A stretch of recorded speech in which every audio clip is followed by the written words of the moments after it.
আসসালামু আলাইকুম বাচ্চারা, কী অবস্থা? গত ভিডিওতে তোমাদেরকে দেখাইছিলাম কিভাবে সহজে যোগ করতে হয়।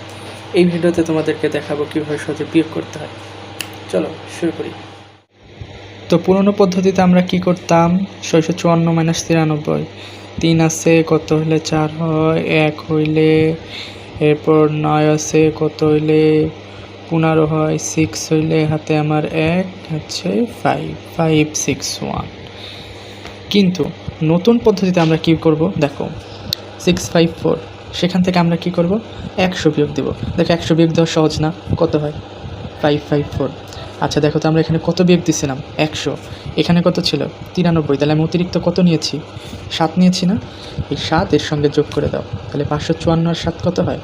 561। কি মজার না?